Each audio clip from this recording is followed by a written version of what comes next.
pessoal vai chegando. A gente está fazendo uma regravação, uma reprise aqui do café, pausa para o café.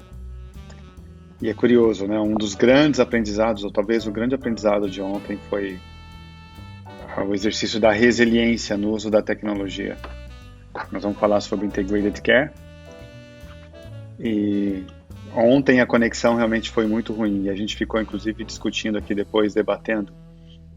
Oi, Luque. Olá. Coisas boas daqui. Quem é? Quanto tempo? Fala o seu nome. Mas enquanto isso, a gente ficou conversando ontem sobre o desafio do uso da tecnologia, especialmente pelos médicos, no cuidado dos pacientes, porque nem sempre a conexão funciona bem, o Wi-Fi funciona bem, e foi um grande exercício de uso da resiliência que nós precisamos ter nos dias de hoje, né? Quando a gente fala de uso de inovação e tecnologia na saúde, temos que ter esse exercício da resiliência. Ô, Adriana, quanto tempo? Sim, claro, claro que eu lembro de você, o Alfredo, o Bitar, eu me conheci ele por Bitar. Claro que eu lembro, que aparece aqui o Coisas Boas daqui. Muito bem-vinda. E eu estava explicando aqui sobre o pausa para o café. O momento da pausa para o café são 10 a 15 minutos de reflexão, de provocação, aquela pausa que a gente faz no meio do dia mesmo, essa ideia de fazer no meio da tarde. Aí no Brasil, aqui já é no meio do jantar. Mas vale aí para pausa para o café no meio da tarde. E depois fica gravado no IGTV, então se você, para aqueles que não tiverem a chance de acompanhar a conversa hoje, terão a chance de acompanhar depois no canal, no IGTV. E é uma conversa bastante interessante que a gente vai ter hoje com a Dagmar, vou chamar ela aqui daqui a alguns segundos, né? Sobre Integrated Care. É uma conversa bastante interessante porque tem muito a ver com os dias de hoje e a Dagmar tem estudado bastante sobre isso. Nós vamos fazer uma conversa em inglês, que ela é alemã. Deixa eu chamar a Dagmar aqui.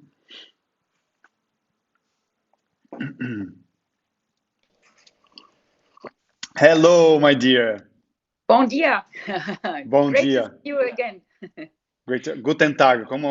How do I say? Guten Tag? Genau so. Guten Tag oder guten Abend. Good Abend. Oh, good to see you again. Great. I was just explaining probably the most important lessons learned from yesterday. The importance of resilience in our daily life, especially for healthcare professionals. Explaining what happened yesterday, even though we are in Paris with a very good Wi-Fi, etc. Yesterday it didn't work. So, and you told me yesterday the importance of have resilience in our daily life. So that would be probably a good message to start our conversation about integrated care. Yeah. That's so true. If you want to innovate, never give up. Yeah, if you want to innovate, never give up. Yeah, it's a good post for our social medias. Yeah. So thank you very much for being with us again today. And actually, Dagmar, it's a friend, and also she works for Sanofi. She's the head of integrated care at Sanofi for emerging markets, right? And today she's going to tell us about the challenge to materialize innovation and technology in healthcare. Yeah. And so, Dagmar, this is a very interesting subject. So, what if we start by saying what do you do today and your experience with this matter that is really interesting for us? Okay, so as you just mentioned, I'm working for integrated care for Sanofi in emerging markets for diabetes. So there are two interesting spots. One is diabetes, which is a disease which needs help, and where digital technology, artificial intelligence can really help getting patients better and helping the whole healthcare system. And secondly, in emerging markets where there's huge energy around the world for innovation and adopting new solutions for getting better health. So this is what I'm trying to leverage and bring into the hands of the customers. Customers can be physicians, can be the patients themselves. In some countries, it might be even governments, authorities, payers. So there are lots of people who need to adopt an innovation, and on that I'm working. No, it's important. Actually, we have been hearing that many, especially pharma companies, they have been focused for the last years, focus on patients. But it's interesting that you are saying that we should focus also in different stakeholders, right? Absolutely. And I think I'm working in innovation since a long time, not only technological innovation, maybe also pharmaceutical innovation or other innovation, but also tech since I think the first time since 2007 for Sanofi at least. But while we see also many innovations are not being successful, although the innovation in itself, also technology works, and it's proven that it works, but it's somehow nonetheless, it doesn't work, it doesn't scale up, it just that gets to few people. This is what brought me to, okay, it's not only one person. It might be the whole healthcare system who needs to innovate, to be able to maybe also to adopt your innovation so that the whole workflow can be changed. And that's change is hard. Behavior change is for everybody hard.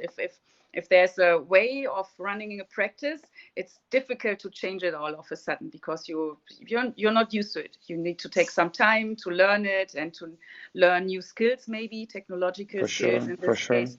Or if some connectivity doesn't work. So there are lots of things which can go wrong. Internet cannot work. Yeah, like yesterday, it's true. In the hospital, maybe when you want to register a patient into a program, for example, and you don't have the connection. So there are all those little nitty-gritty steps on your way.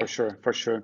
And going back to the integrated care definition, actually, for the past many years or for the last decade, we have seen that there are different definitions, different theories around the subject, around integrated care, and how should we define it, especially if we consider the main blocks for the successful when we consider integrated care. So, but from your perspective, how would you define integrated care? First of all, I like to say it doesn't matter what it's called, actually. It's much more important what you want to reach with it. So what we are trying to do is, first of all, improve the patient's health, improve the outcomes at reduced costs. So not necessarily at adding costs just by technology, but by also making it more digestible for the healthcare system or for the patient if he pays himself. And also to increase the experience of can be medication management or healthcare being on it. So if you have those objectives, as we do, for example, then we are looking into what are the building blocks. And we are trying with integrated care, as we call it, to bring all those critical enablers together so that there is an ecosystem or a system which can bring this value and can bring it actually to these objectives. And what I very often hear also is that integrated care is digital. This is what we say very often also in our own company. In my opinion, digital is just a tool because we are living in a digital world. Our people living with diabetes have to manage their life also in a digital world because it's just in every household there. So how can we leverage then digital as maybe one critical enabler? But I believe it's not a strategy. So it's important. It's interesting what you are saying because today I have talked with different companies, different pharmaceutical companies, and they are running in order to execute digital activities. Actually, they have been challenged by the board in order to execute different digital activities. But what you are saying is that digital is a tool that belongs to the integrated care. So maybe we should change just a little bit our mindset in order to think about deeply and better understand how to execute integrated care using for sure digital, but also another tools that should be in the integrated care, right? Absolutely, absolutely. And when we are bringing those blocks together, for example, it is also digital, it is a medication, it can be medical devices, but most importantly, there's also the human factor in the end, because Yeah. integrated care does not replace healthcare or the physician. It augments the power or his expertise or her expertise to bring it to the patient. There's a very nice saying also, like I think I heard it about artificial intelligence, that artificial intelligence will not replace physicians, but physicians who are using artificial intelligence will replace physicians who don't. So Yeah. that's more the concept a little bit. So it's making use of something, bringing value out of a tool which is out there, but there will always be the human healthcare, and it's needed. That's the expert. But there's room for optimization, for making things easier or quicker. Physicians often don't have time, or it's difficult to you don't have a genome bank in your Yeah, brain yeah. to be able to pick immediately the right thing. But there are helpers who can bring that to you, or the sensors who can bring you the context of the blood glucose which your patient is bringing into your office. What did he eat at that time? How many steps did he do at the time? Was he walking or not?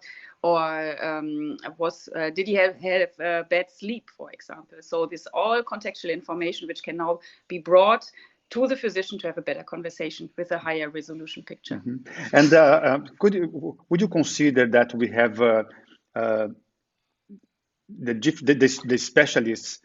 Would you say that they are in a different position in terms of adoption curve? For example, if you compare GPs with endocrinologists, with cardiologists and pneumologists, would you say that they are in different moments in terms of adoption curve in using the integrated care in their routine? That's a very interesting question, actually, and I don't know, but I have some reflections on this. For example, one is time. So does maybe a specialist have more time than a general practitioner? Because usually we know general practitioners have many different patients coming in, and have many different diseases to treat, at least, and maybe, but a specialist is also very busy, he also doesn't have time, but maybe he can take more time per patient. That's one, because every new innovation or technology needs some time to learn and to get acquainted with.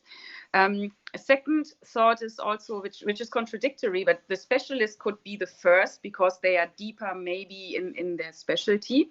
However, a general practitioner might even more need some help for some special cases. For example, if he's not sure about something and needs some help in making more sense out of it because he's not the specialist, maybe then also innovation and technology could help him to get quickly the information to him which he needed to be able to make a proper decision.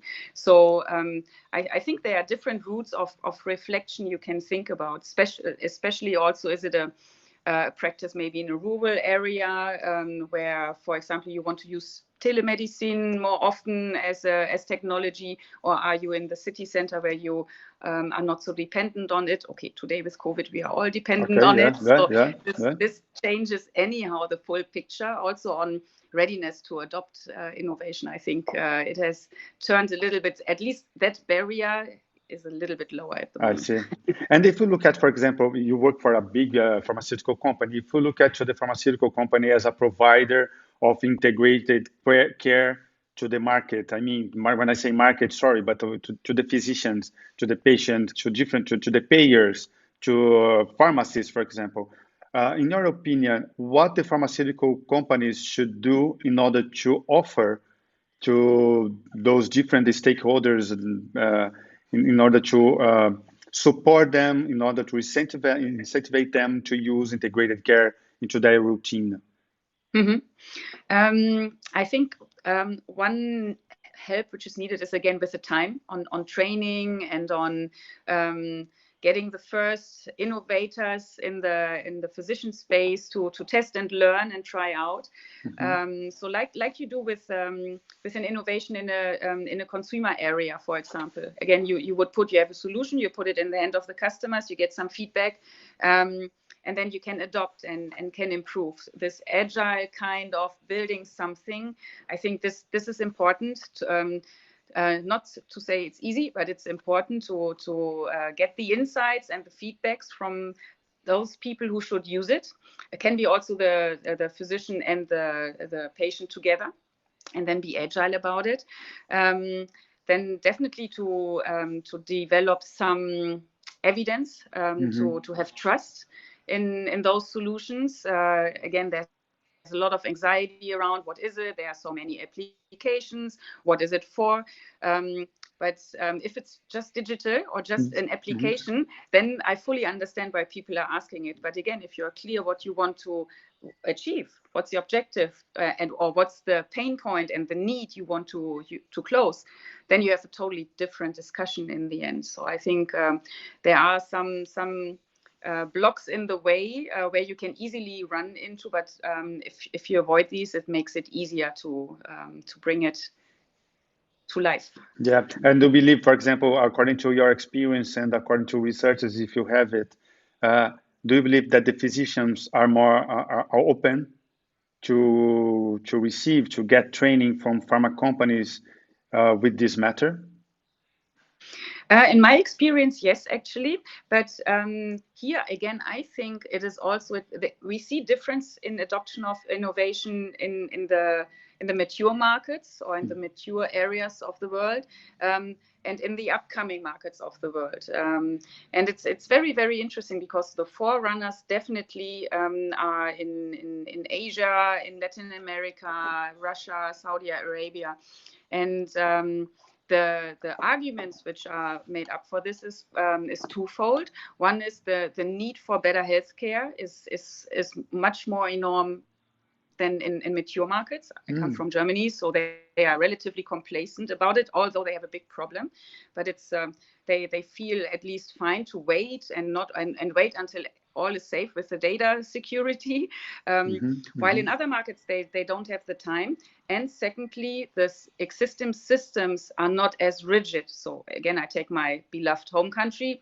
The healthcare system in Germany is so rigid that it's so difficult also for a physician to adopt innovation. It's much easier in other countries where in India, in Asia, we know it, for example, a physician, maybe it's, I'm sure it is in Latin America as well as in Brazil, physicians just take WhatsApp, it's in China, it's WeChat, and they just help themselves, send photos and have a charging model for 50 cents. I tell you if you have to go to the doctor or not. This is real in China, for example, so you avoid the travel. So there are differences in adoption. And I think for both reasons, there might be these differences in different areas of the world. Yeah, I see. And Dagmar, another question that came up to me right now. Is it correct, for example, to say that it's important to see, when we look at through the patient journey or through the customer journey, we find out the main touch points. But is it correct to say, if we look at to the integrated care concept, is it correct to say that we should also consider the point of care, especially for patients? I mean, when we say touch points, it means it's more related to promotional activities, maybe. But is it correct to say that we should have touch points and also point of care, especially looking to the patients? Yes, absolutely. Absolutely. And this brings me to another thought, because when we are designing our patient journeys in order to define what's working, what's not working, we actually have only a small snapshot of this journey we are always looking into. When I mentioned earlier, one of the objectives of integrated care is to increase the experience. Actually, the experience starts very much earlier. First of all, for people living with diabetes, it is their life. It's 24 hours. 24/7 forever without vacation, so it's all the time. I think I read an article how many decisions these persons need to do during a day, 540 or something. So then you have much more touch points. And secondly, also if you are ill or sick, or you have a disease, and you have to see, I don't know how many doctors, you have to make how many appointments, which you might not get. You have to, if you are still in working age, which are most of the people also living with diabetes, you have to go away. Maybe you have to travel a long time, especially in some markets, you have to travel for hours to get somewhere.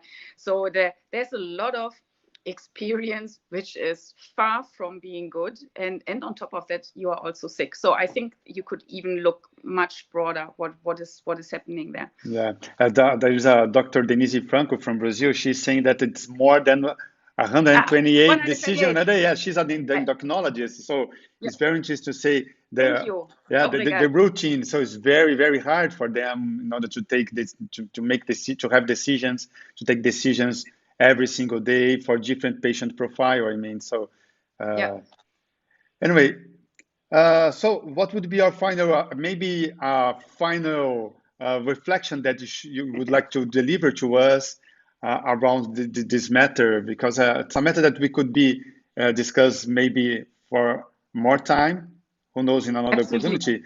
But what would be your reflection, your phrase? What would you say to us in order to think about it and to accelerate and to go beyond digital and to have this integrated care in our daily life, I would say? Yeah, what I would like to say is it matters to make it happen. It is not easy, but it's for the sake of the patient. It's for better health outcomes, and that's a good goal not to give up. But we need everybody. It's not only a pharmaceutical company. It's not only a paying system. It's not only a device. It's as I said at the beginning. It's everybody is in this together, and we have new opportunities for making health better. Much better for the sake of the patients, and if we are trying to get around those barriers which are there, stay resilient, work it out, then that's a really a good goal for not giving up, staying resilient and making it happen, unlocking really this great opportunity for people living with diabetes or any other disease where innovation can help. Yeah, sure. So we can improve the quality of life for patients. We can improve the quality of life even for the physicians, for pharmacists, etc. And also we can have better we can have cost savings for the public system or for the private system as well. Or for families as well. Yeah, families, yeah, sure. Yeah, because if you progress through your disease, sorry that I'm always on diabetes, it's always on my mind. Yeah, sure. But it's costly. So if you develop more complications, so it's important as family, for example, to make sure that these diseases don't kill your financials. Okay, Dagmar, thank you so much for being with us today for this coffee break. Sergio. Enjoy your time in Paris and the spring, actually the confinement that we have in Paris. Oui. Exactly. I would rather love to be in Brazil, but this will come as well. Okay, who knows, one day, yeah. Thanks for the invitation. Thank you so much. Hope to see you again in these live meetings. Already looking forward to. Goodbye. Auf Wiedersehen. Auf Wiedersehen. Ciao. Ciao. Bye everyone. Thank you for being here.